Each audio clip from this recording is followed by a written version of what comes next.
skill to the community, and rather your own life experience and your own identity.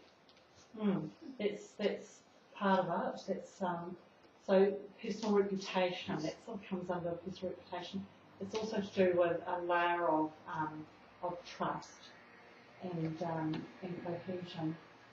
And so, how would you describe the social capital of the slum dwellers?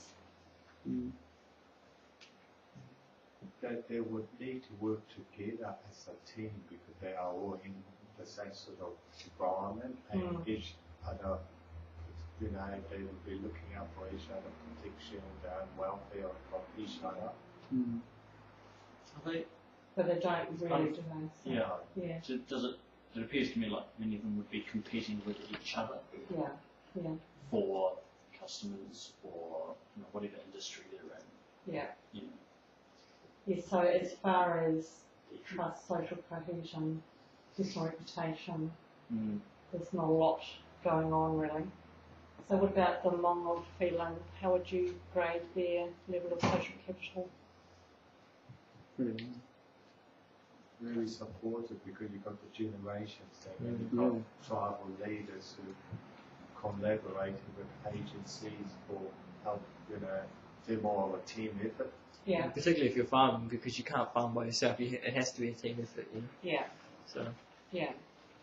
You've got a pretty powerful cultural story as well that really cements your identity. That's passed on all the time, and because you're under an overt oppression in a sense, you're not in your own land.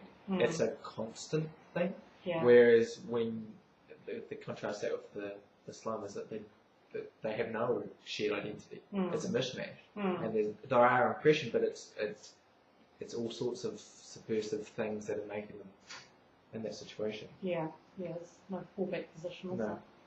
Yeah. Okay. So just to try and unpack social capital for you. So cohesion, sense of belonging and identity, toward off enemy and isolation and alienation. So do people understand the word enemy? It's sort of a term of industrialisation, that feeling of lostness, aloneness, bowling alone. It's a famous, Robert Putnam described enemy, social capital. It's sort of the blight of our capitalist system of we're all brought up to be individuals, to be, ruthless, rugged and, highly autonomous, and we don't need a fallback position. Okay, so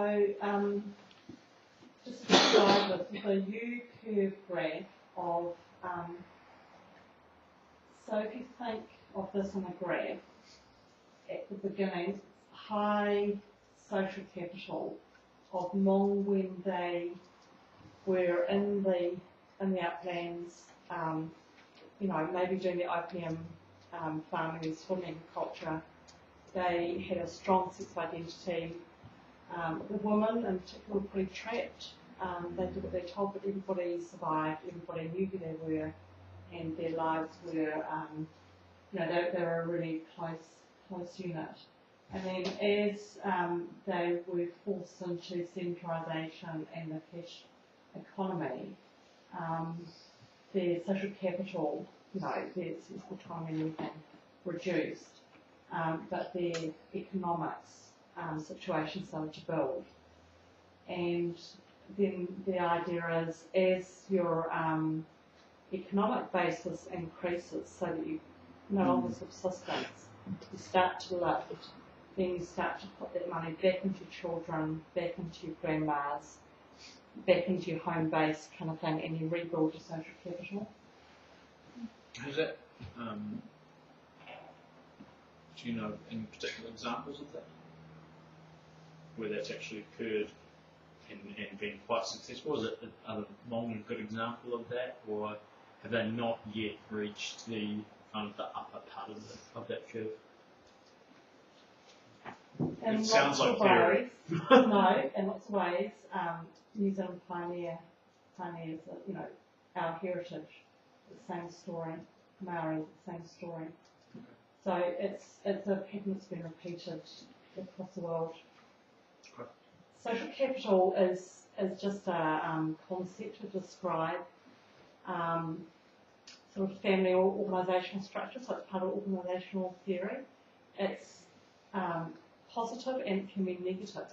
Mafia is also an example of social cohesion, is it not? So it's a valueless concept. It depends on what we do with it. So everybody prior to capitalism, was that a big generalisation, would have been in this area of high social capital because we relied on family and religion for family control, and out of that came your livelihood, your economics, your politics, and your law. Capitalism really was the institution that changed, a lot of stuff about how we live and how we do things. So it removed the investment into building social solidarity. It transferred the investment into building economic capital.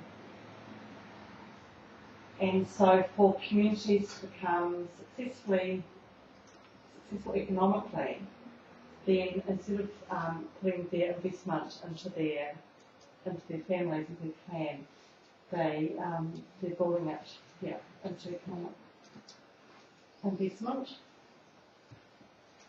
So the 5 social institutions, kinship, religion, economy, polity and law, the prioritisation changes. So there is one way of understanding this.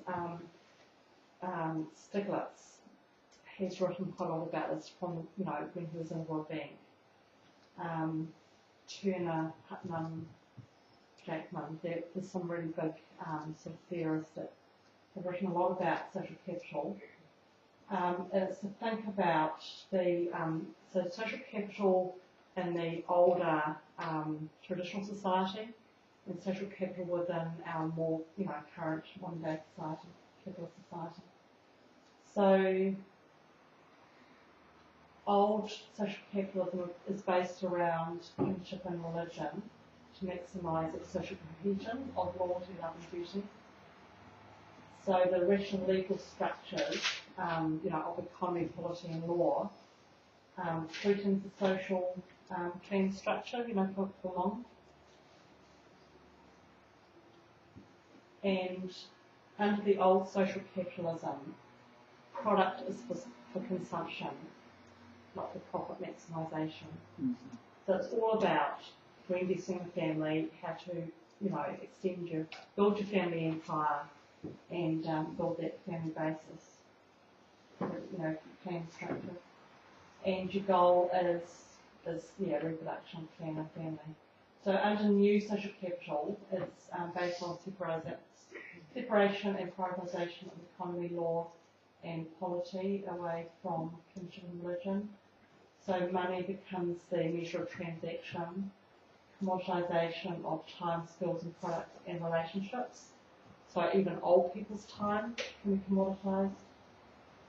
And social interaction is on the basis of contracts. So we're familiar with that. And the goal is maximisation of material profit and investment. Mm. Okay, so just applying this to the Rung of feeling. So they still had a lot of examples of kinship and religion prioritisation. So marketing commercial contracts were avoided. When I came across a situation where they're explaining to me about their marketing and trading of their products, and they would wait until all the Thai marketers would line up, and then they'd dive into whichever trader they thought would give the best price, and they'd barter, and they'd come away with with their money, their cash for the year, that they can